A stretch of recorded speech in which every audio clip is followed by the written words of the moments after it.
Ma'am, pag nag-power on, press mo tong monocopy. Press and hold hanggang sa umilaw to ng kulay orange. Ayan. Pag umilaw na ng ganyan, ma'am, dito ka na magsasalin ng ink. So, sasalin mo lang. That's the time na pagsasalin 7:30 sa inyo, ma'am, no? Ganun pa rin naman yung ink ito. Paano gagawin. So, once na nalagay mo na lahat ng kulay, ma'am, sarado mo to. Then, press and hold mo tong color copy naman. 7 seconds bago bitawan. Hanggang sa itong dalawa, si green at si orange, mag-blend kayo ng sabay. So, magka-calibrate na yun, ma'am. Habang inaantay mo yun, maglagay ka na ng papel. Kasi after 5 minutes, automatic print na kasi yun, ma'am. Okay. Gagawin. Yung flatbed, ma'am, okay naman. Wala namang dami. Okay. Calibrate ko muna po. Okay.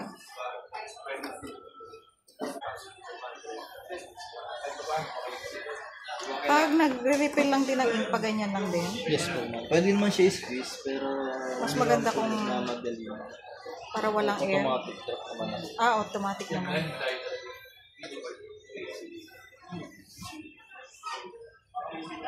Maglalagay kayo po ng prinamit. Then press nyo lang po siya. Tutunod naman po yan. Okay. Ganun lang.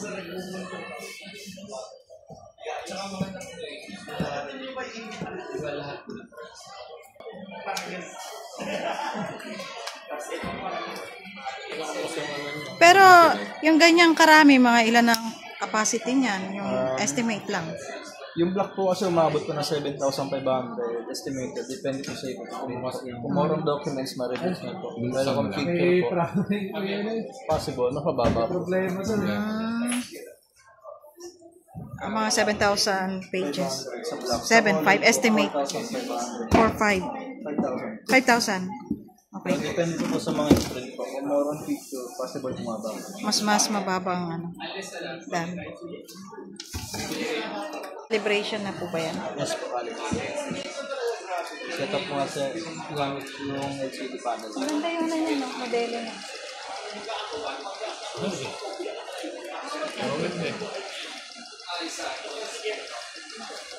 Calibration. Pag-salit. Yung calibration na ito, ginagawa lang po sa pagbagong bili po. Kasi wala pa pong laman yung mismo printer head. Para yung ink dumaloy? Yes po. Ngayon mo sinihila lang gano'n? Sample na po. Gusto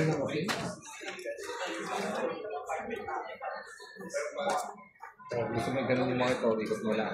Yan.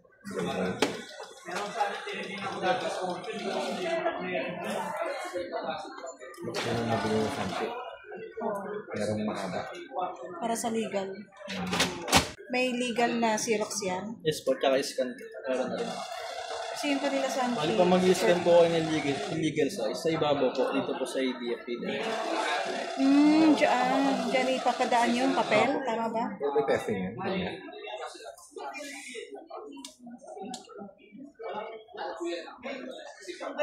Bali, nagka-calibrate na po. Nagka-calibrate na siya. Ito yung... Sorry. Ganito dapat yung perfect na print. Bali, test print niya po yan.